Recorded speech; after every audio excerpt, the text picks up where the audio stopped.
My name is Natalie Cross, and the first thing I saw after waking from the coma wasn't my family. It was a bill. $47,000. It sat on the tray beside my bed, cold and official, like it had been waiting longer than I had. My throat burned when I tried to swallow. My body felt unfamiliar, like something I had borrowed but didn't own. I turned my head slowly. The room was empty. No flowers. No balloons. No familiar faces pretending everything was okay. Just silence. Then I noticed the note. Folded neatly. Placed beside the bill. My father's handwriting. We stopped paying. Good luck. That was it. No explanation. No apology. Just abandonment reduced to 4 words. I stared at it for a long time, trying to understand how someone could erase you while you were still breathing. My hands trembled. Not from weakness. From clarity. They had already moved on. A knock broke the silence. The door opened, and a man stepped inside, carrying a briefcase and a calm I didn't recognize. He wasn't a doctor. He wasn't family. He was something else. He closed the door gently behind him. My name is Daniel Mercer, he said. I'm your attorney. Attorney? I hadn't called one. He leaned closer. Your father made a mistake. And his next words changed everything. I stared at him, unsure if I had heard correctly. My attorney? I repeated weakly. Daniel nodded once, precise. Your father signed documents while you were unconscious, he said. He transferred responsibility for your medical debt, but he did it incorrectly. Incorrectly. The word hung in the air like a thread waiting to snap. My throat tightened. What does that mean? He placed a folder gently on the tray beside me, careful not to disturb the note my father had left. It means, he said calmly, he attempted to protect his assets. Protect. From me. He declared you financially independent, Daniel continued. He submitted affidavits stating he no longer had legal responsibility for your care. I stared at the ceiling. Even unconscious, I had been something he needed to escape. But, Daniel added, his voice lowering slightly. In doing so, he triggered a clause he didn't understand. Clause. Legal language had never mattered to me before. Now it was the only thing that did. He signed away his homestead protection. My breath caught. The house. The one he valued more than anything. Daniel met my eyes. He thought he was abandoning liability. He paused. He actually exposed his only protected asset. For the first time since waking, the note beside me didn't feel like the end. It felt like the beginning. I didn't feel victorious. I felt awake. More awake than I had been in years. He signed his house away? I asked quietly. Daniel nodded. He removed the legal shield that protected it from creditors. By declaring you independent while still acting as your financial proxy, he created a contradiction. Contradiction. The kind courts don't ignore. I turned my head slowly, staring at the note again. Good luck. He had written it like a dismissal. Like I was already gone. What happens now? I asked. Daniel opened the folder and slid a document toward me. The hospital has legal grounds to pursue asset recovery, he said. And you have legal grounds to contest his abandonment while you were medically incapacitated. Abandonment. A word heavier than any diagnosis. He assumed you wouldn't wake up fast enough to respond, Daniel added carefully. My chest tightened. He hadn't just left me. He had calculated it. Calculated my silence. Calculated my absence. What does he think is happening right now? I asked. Daniel didn't hesitate. He thinks he got away with it. I closed my eyes briefly. For the first time, the fear wasn't mine. It was his. Because the daughter he abandoned was no longer unconscious. And neither were the consequences. Daniel returned the next morning with more paperwork. Precise. Cold. Final. The hospital filed a lien, he said. Not against you. Against him. I stared at the document, my father's name printed clearly where mine should have been.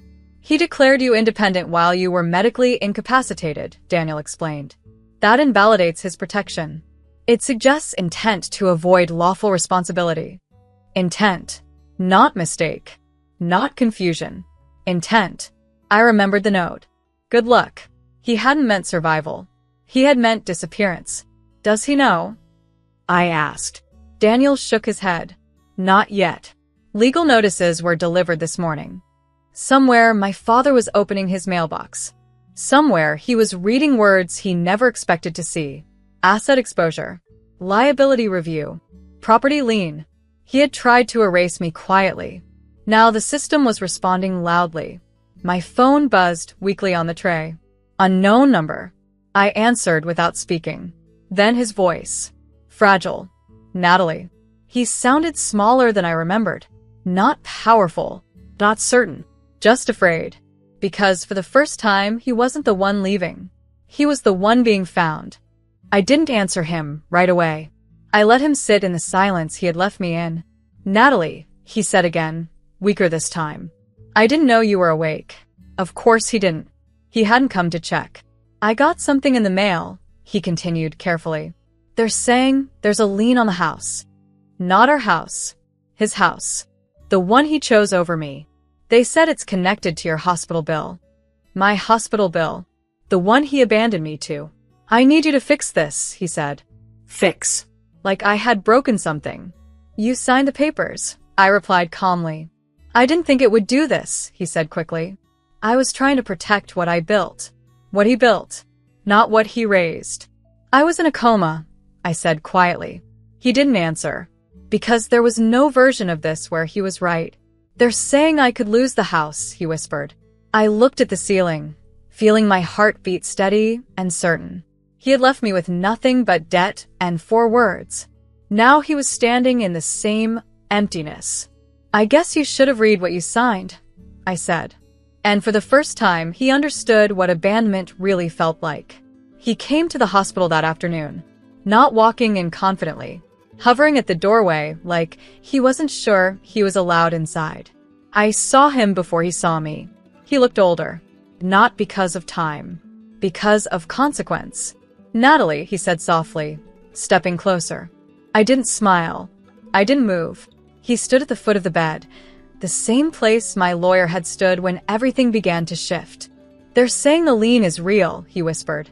They're saying I could lose everything. Everything. The word hung heavy between us.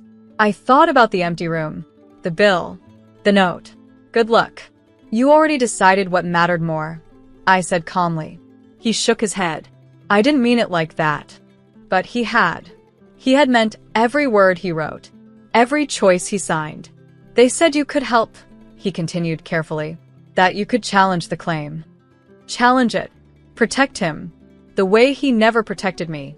I looked at him steadily. For the first time in my life, he wasn't the one holding power. I was. And he finally understood how fragile that made him. He stayed there, waiting. Not demanding. Not commanding. Just hoping. I was scared, he said finally. Not sorry. Scared. I didn't know how bad it would be. The doctors kept talking about complications. Long-term care. Costs. He swallowed.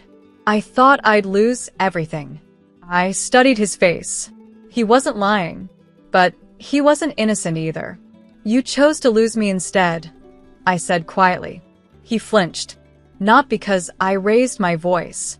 Because I didn't. Silence carries truth louder than anger ever could. They said you have the right to contest the lien, he tried again. If you testify that I didn't abandon you.